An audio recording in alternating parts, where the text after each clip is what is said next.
Let's go to our hockey insider, if you don't mind. Rich Sutter joining us, our World Juniors guy, 13-year NHLer, Columbus Blue Jackets pro scout, and Sportsnet Flames analyst. Hey, Richie, happy holidays, my friend.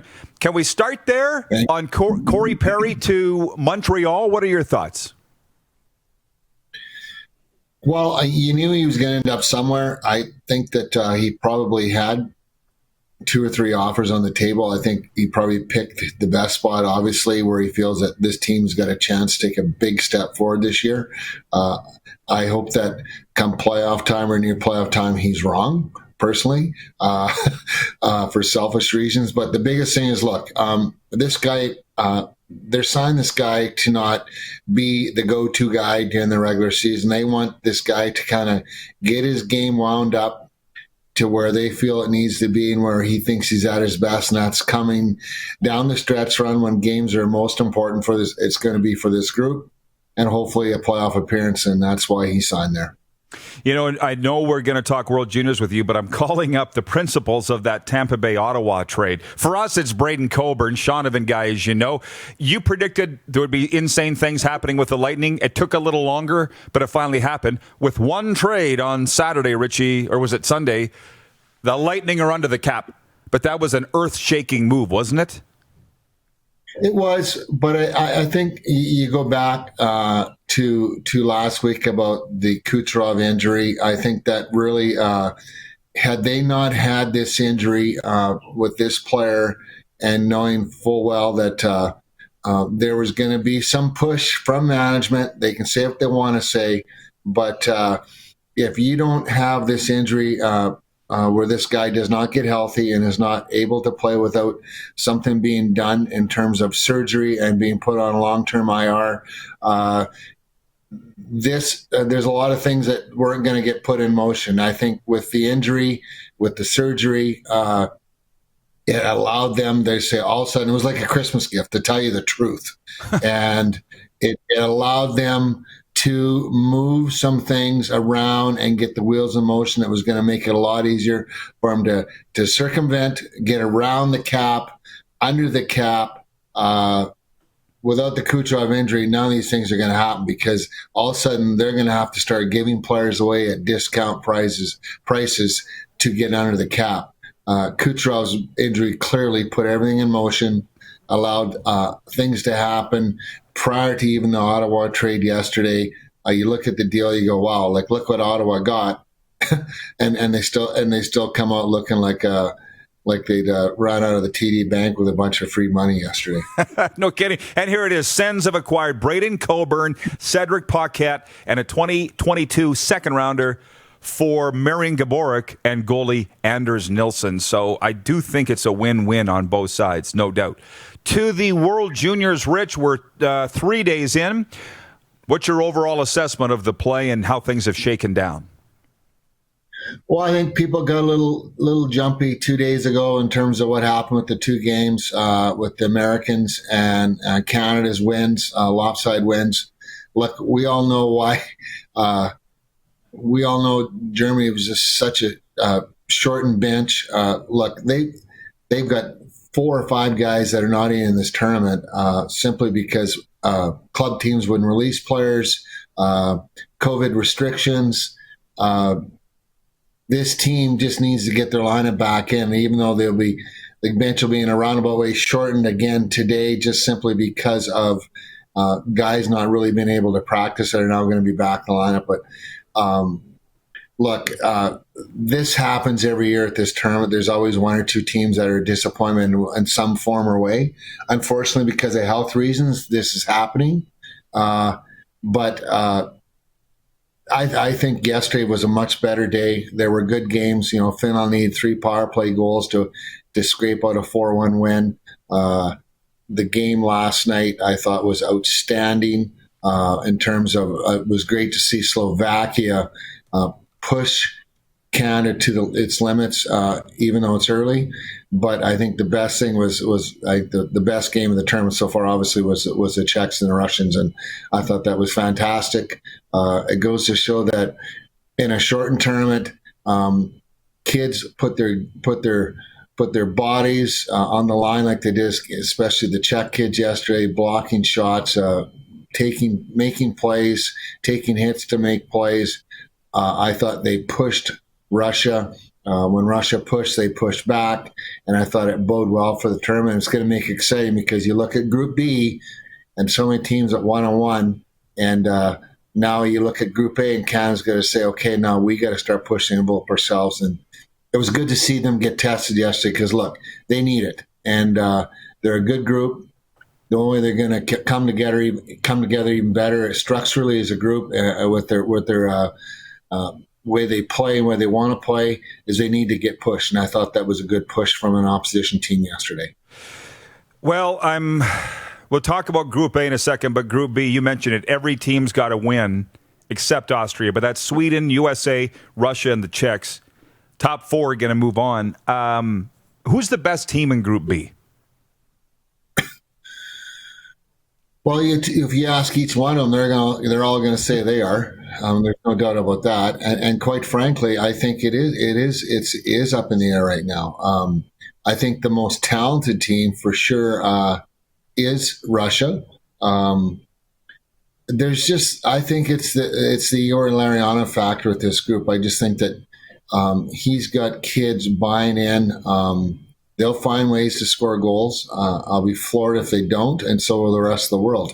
But I just think that there's too much with that group from the goaltending right on out. I think right now it looks like to me the weakest spot of their team, believe it or not, is the Askarov. He makes you nervous on a lot of pucks he's fighting pucks and he's taking chances coming out of the net and playing pucks. But I think the biggest thing right now is I think that group will settle in.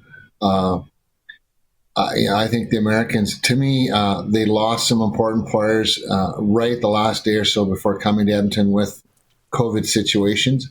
I'm a little bit disappointed in the American team, quite frankly. I thought there would be more there. I think 1 through 12, 1 through 13 up front, they're not as deep as you think they might or usually would be.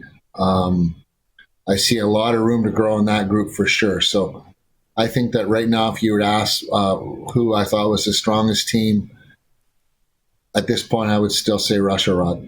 Yeah, well, I think Askarov will be heard from before this is over. I saw your guy Chinikov scored the other night, the guy that nobody could find on their charts draft night. He's been okay. Hey?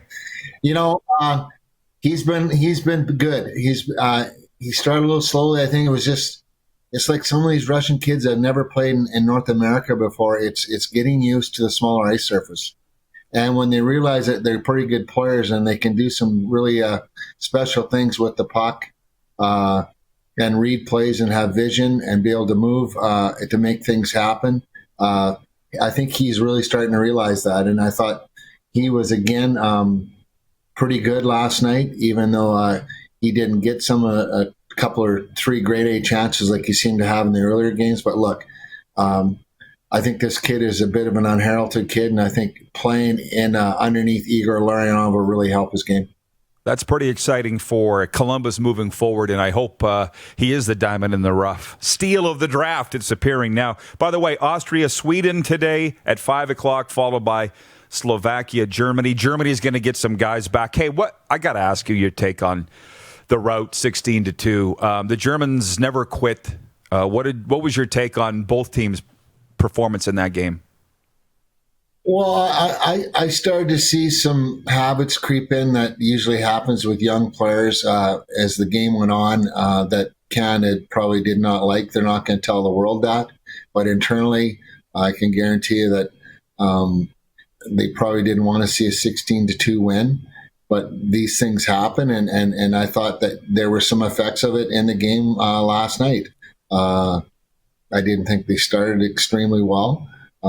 I saw some, I wouldn't call them lackadaisical mistakes, but mistakes that were made in the game that when you know you're getting pushed by a good opposition or a good opponent, that you're going to be a little bit crisper with your plays, with your timing, with your mental decisions defending and also attacking. And I thought that there were times last night I thought there were some side effects from the game previous versus the Germans that probably disrupted their group and stalled them a little bit. But like I said, I think the way Slovakia did push them, especially in the third period, it will bode well going forward. So I think that they've just got to find a way, and they got a day to regroup and get going again. Richie, are you with me that Canadians are picking apart this team a little too much? Not you, because you're an analyst, but the fans. Like, they're really hard on Team Canada right now, that they're not perfect. And my take is that they need to be perfect next week. If they're not, tear them apart. But right now, they're still learning a few lessons. I mean, where are you on that concept, that they don't need to be perfect right now? Plus, they're missing some guys over the weekend. Well, I think Braden Schneider brings a real element to their back end, and that will settle them down, I think, from a physical side, because it gives them a little bit of a reputation where if you know this player well enough, like the opposition should know, there's got to be a little bit of respect factor that, yeah, you look at their back end and you look at the Byroms and the Drysdales and the Harleys and the Goolies. There's some guys here, Jordan Spence, that is came in and made an impact last night. You look at this back end and go, look, there's a mobile defense here. There's a defense that can really get up and down the ice well. They can take some chances. They can recover well. But there's also a couple guys back there like a Braden Schneider that can keep someone honest once in a while with a big hit that can turn the game maybe on a dime from a physical side. I do see a group that is going to come together.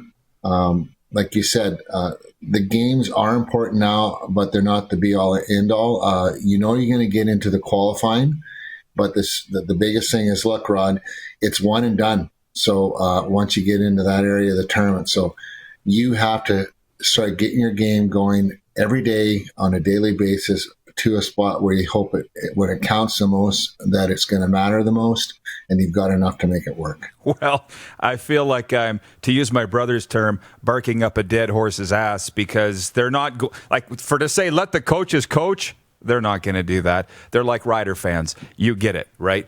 Any more on the World Juniors before we move on to the NHL or go back to the NHL? Well, the biggest thing that really intrigues me when you watch tournaments like this, if you're not able to attend them, is look, every team. It's easy to pick out the top picks and the supposed best players that are supposed to be the best players. But to me, the thing that I really enjoy is to see other players step up, players that are not first round picks. And sometimes when you got a team, a whole bunch of first-round picks, that doesn't work either. Let's be honest. It's happened in the past. Let's hope it doesn't happen this year. But the biggest thing is, for me, it's about finding some diamonds in the rough. I mean, look, there's 4th and 5th-round picks and 7th-round picks in other countries that I think are going to be top players that I love. I can use 2 guys as an example. Parsonen, the big number 27 with Finland. Adam Raska, who played in Rimouski this past year with the Czech Republic. Look, these guys are diamonds in the rough, and I think that, yeah, they're not going to be top NHL players, but they're going to be difference makers that are going to help teams win or be better teams just because how they play their games and what they bring every day. And these are the kind of players that they're up to me, that I need to get to know them better and know who they are, because they would look good in red and blue, I'll tell you that. Gotcha. Hey, and the Finland-Canada game, New Year's Eve, really looms large. Neither team has lost yet. Last question.